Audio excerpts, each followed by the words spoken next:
Bonjour à vous, nouveau tutoriel, utiliser des pictogrammes spécifiques ou personnalisés dans diagramme.net. Il est possible d'intégrer des pictogrammes qui ne sont pas ceux de base, nous allons voir ça comment. Alors, on passe sur notre fenêtre et premièrement, on voit notre fameux schéma, on va pouvoir un peu le personnaliser. De base, dans le diagramme, il est possibilité d'ajouter des icônes nouvelles. Donc là, c'est tout en bas, il y a marqué plus d'icônes. On a les éléments standards, classiques, même les fameux clip art. Si jamais vous avez travaillé sur Word dans les années 90, vous avez certainement quelques connaissances de ces magnifiques dessins. C'est très orienté diagramme autour de tout ce qui est informatique. Donc on va avoir des maquettes de sites web, des machins, ça ne nous intéresse pas exactement. Nous, on va s'intéresser tout en bas aux éléments qui vont être liés par exemple aux infographies. Donc là, c'est si on veut faire des designs d'infographies, ça sera possible de cocher.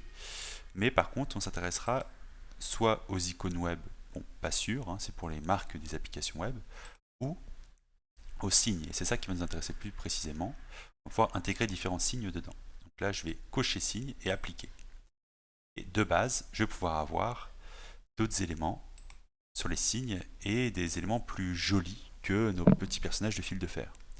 Bon, c'est on peut mettre une certaine personne qui a l'air de faire quelque chose avec une pelle, je ne suis pas tout à fait sûr. Je trouve ça plus pertinent de mettre ça à la place. Et donc là, ce que je vais faire, c'est que je glisse et je dépose mon personnage et je rattache. Alors, si je veux que ce soit bien rattaché, il faut bien attendre que ça touche en vert, comme ça match, ça accroche mon élément. Ça, de base, ça nous permet de gérer simplement nos petits personnages. Si on souhaite ajouter des éléments différents, c'est tout à fait possible. Ça fonctionne comme ça. Si jamais on veut une icône qu'on a par exemple dans notre base d'icônes, et ben du coup on va pouvoir l'intégrer facilement. Et là je vous propose de vous partager moi mes petits pictos que j'ai. J'en ai dans mon bureau, j'en ai téléchargé qui sont du coup libres. Et donc je vais mettre par exemple une petite bicyclette dans mon diagramme et pareil, je peux glisser dedans. Là, je l'ai glissé dedans et donc j'ai mon petit picto qui est en format SVG. C'est intéressant de savoir ça parce que le format SVG, c'est un format qui peut se zoomer ou s'agrandir sans souci. C'est des formes vectorielles, donc ça ne va jamais pixeliser comme les images. C'est aussi possible de mettre des images dans Draw, mais vous n'aurez pas une résolution ou une définition adaptable à l'infini. Voilà, donc là je le réduis tout simplement et je peux mettre mon petit picto. Si jamais je veux des pictos que je n'ai pas dans ma base parce que je n'ai pas pu en collecter, eh ben, je vais accéder hop, à une source de pictos et donc je vous propose platicone.com. C'est une source anglophone d'icônes et on va pouvoir avoir des éléments. Bon, c'est en anglais, donc si jamais on veut avoir quelque chose sur les bicyclettes, il faudra marquer bike. Voilà, et donc là on va pouvoir voir différentes icônes. Il y en a qui sont en premium, il faut payer pour avoir accès, mais une bonne partie sont accessibles en prix libre, gratuitement, mais avec nommage des points d'auteur. Évidemment, c'est un service avec un système de publicité, donc je vais ne pas m'y intéresser. Et là, je vais prendre par exemple cette bicyclette qui me semble pas mal.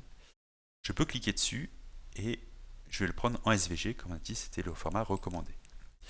Là, on va pouvoir télécharger gratuitement, mais par contre, il faudra citer l'auteur. Et là, en l'occurrence, c'est FreePic. Donc, comment ça se passe?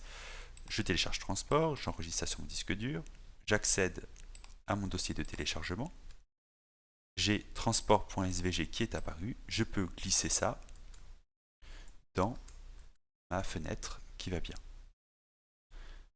Et donc là, je me retrouve avec mon petit picto de vélo qui va bien. Mais pour pouvoir l'utiliser publiquement, je vais devoir intégrer à mon document un petit texte d'auteur et marquer auteur FreePic Platicone pour donner bien les sources de nos documents. Voilà.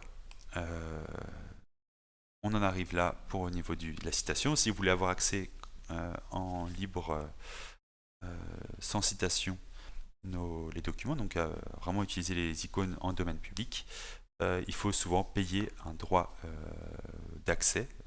En gros, c'est un système de freemium, ou je ne sais pas comment on pourrait appeler ça, de licences différentes, qui doit coûter autour de 5 ou 10 euros par mois. C'est un tarif qui peut être dissuasif, mais selon vos usages, c'est tout à fait possible de le faire. Voilà pour les icônes. On va voir dans la prochaine vidéo comment les personnaliser.